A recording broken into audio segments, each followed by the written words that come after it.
জীবনের সবচেয়ে গুরুত্বপূর্ণ জিনিস সময়।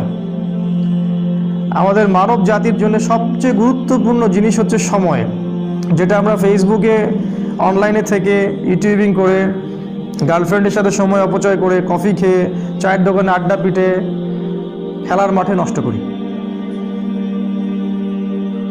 তবে মানুষ যখন মৃত্যুবরণ করবে কিয়ামতের মাঠে এবং জান্নাতে যদি চলেও যায়, সেখানে গিয়েও মানুষের আফসোস হবে ওই সময়গুলোর জন্য, যে সময়গুলো মানুষ অহেতুক নষ্ট করেছে, যে সময়গুলোতে মানুষ আল্লাহর কথা বলেনি, আল্লাহর জিকির করেনি, রাসূলের প্রতি দরুদ পড়েনি।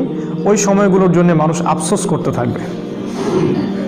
একজন জান্নাতি ব্যক্তিও আফসোস করতে থাকবে, কেন আমি ওই সময়গুলো আল্লাহর জিকির করি। সময় সবচেয়ে বেশি ইম্পর্টেন্ট জিনিস। আর এই সভ্যতা, এই গডলেস ওয়ার্ল্ড এবং এই এডুকেশন সিস্টেম আমাদের সময়গুলোকে খেয়ে ফেলেছে। এখন আমার মনে হয় এই 30 বছরের জীবনে এসে আমার কাছে মনে হয় যে আমার জীবনের 15 বা 18টা বছর অপচয় হয়ে গেছে। 18 বছরে আমি হাফেজ হতে পারতাম, আমি হয়তো হাদিসেরও হাফেজ হতে পারতাম, বুদ্ধি ব্রেন ভালো ছিল, ফার্স্ট হতাম সবসময়। আমি হয়তো ফিকহ পড়তে পারতাম, ইতিহাস পড়তে পারতাম, সিরাত পড়তে পারতাম। এখন সারাদিন রাত যত কাজই করি না কেন, আত্মতৃপ্তি হয় না, মনে হয় কিছু না কিছু গ্যাপ থেকেই গেল, আর এই গ্যাপটা কখনো পূরণও হবে না, অসম্ভব।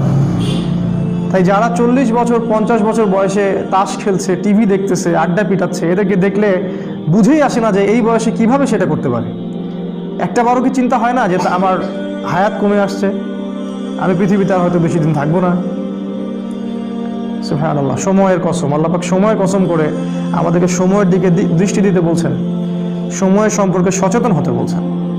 দেখেন, মানুষ সারা জীবনে অনেক কষ্ট করে ঠিকই, কষ্টের পর কষ্ট সহ্য করে, একটা চাকরির জন্যে, একটা জমির জন্যে, একটা ভালো জব, স্ট্যাটাস, টাকা, সিকিউরিটি, বাড়ি গাড়ি, বউ বাচ্চা, এগুলোই তো।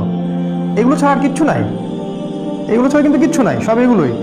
এগুলোর পিছনে সারা দিন রাত মানুষ প্রচণ্ড পরিশ্রম করে, মানুষ কিন্তু প্রচণ্ড পরিশ্রম করে। আর শয়তান মানুষকে প্রচণ্ড পরিশ্রম করিয়েও নেয়, ও মানুষকে কষ্টের পর কষ্ট দিয়ে জাহান্নামে নিয়ে যেতে চায়। কিন্তু দেখেন, কষ্টের ট্র্যাকটা ভুল, কষ্টের ট্র্যাকটা ঠিক নাই, রং ট্র্যাকে সে কষ্ট করছে। এই যে আমাদের ছেলেমেয়েরা পড়াশোনা করছে, নার্সারিতে ভর্তি হচ্ছে 5 বা 6 বছর বয়সে, 25 বছর পর্যন্ত ঘাড়ে ব্যাগ থাকবেই, অনার্স মাস্টার্স করতে করতে 25 হয়ে যাবে বয়স।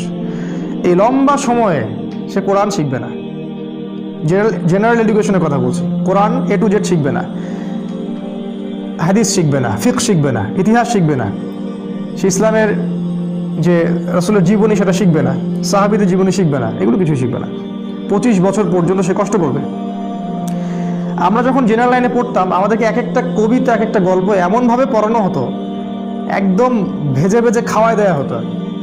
রবীন্দ্রনাথের কবিতা, নজরুলের কবিতা, জীবনানন্দ দাশের কবিতা, শেক্সপিয়ারের গল্প, তারপরে আপনার মাইকেল মধুসূদন দত্তের কবিতা।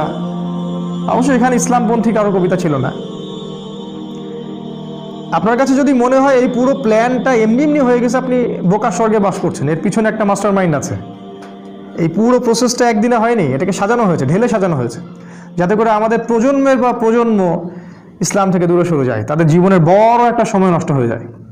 সময়ের কসম করেছেন আল্লাহ, এটা একটা কারণ, সময়ের প্রতি মূল্য